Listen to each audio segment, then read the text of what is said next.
First answer. My friend's dad got a summer tennis membership at this fancy club because his kid played on the club's traveling team. He got invited to play poker with the guys on a random Wednesday, and they sat down and decided to order some wine. The waiter hands the list over to one of the old guys, and the guy says, "No, show us the real wine list." Sure enough, there was a very bougie version that was by special request.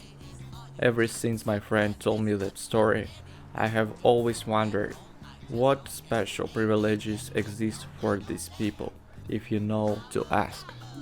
Second answer. I was at rich guy's house to service his not one but two generators. I roll up to the callbox to let him know I was there. He buzzes me in. On the way down his cobblestone driveway, I pass by his garage. This garage was unique in that it had a basketball and tennis court on top of it. Upon closer inspection, I saw that it was basically a mini parking garage.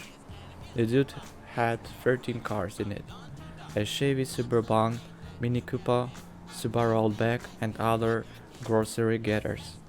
On the second level down were two town cars, a Bentley and a Rolls Royce. Off to the side were Bentley and Lincoln stretch limo. This guy took me through four mechanical rooms to get to his generators. We go back up to where my truck is parked. Wow.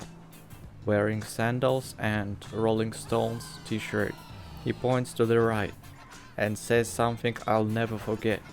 If you need to use the bathroom, it's behind the Bentley. Most nonchalant shit I ever heard.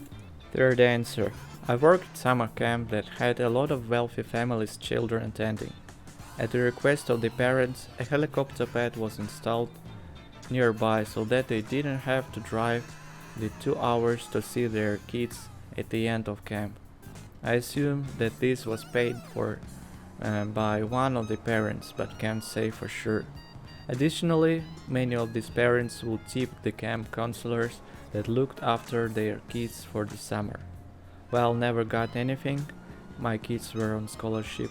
Some friends of mine were tipped MacBook Airs, hundreds of dollars, and plane tickets to come visit and stay with the families whenever they wanted. Sometimes from crazy distances, like flying in Australia to Los Angeles. Fourth answer was in Las Vegas, and at the casino I went to there was a portion of the high rollers area that you could see. It was just slot machines. The slot machines were $100 a play.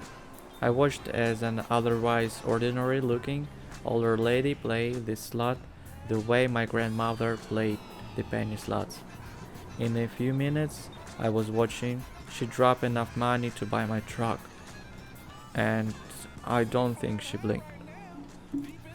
Fifth answer, not me but one of my wife's colleagues had a daughter who had chosen to get married at a local venue that about 3 months before the wedding happened to appear as the location in a very well-known series of movies about a certain boy wizard. Well, about a month before the wedding, they had a call from the venue asking if they mind moving their wedding back a month. Naturally, they said no. All the invites had been sent. Family were coming from various international locations and had booked flights and accommodation, etc. etc. To cut a long story short, they did end up moving their wedding back a month. Why? Because the person wanting their venue had a child who was besotted with said boy wizard, and their birthday happened to fall on the original wedding weekend, and wanted their birthday party to be at that location. They agreed only after the rich person offered to pay for their wedding, but also the cost of rearranging all the flights, accommodation, florists, photographers, and all the other associated costs, and the mortgage on their recently bought house. It ran to £100,000. but to the rich people was apparently water off a duck's back.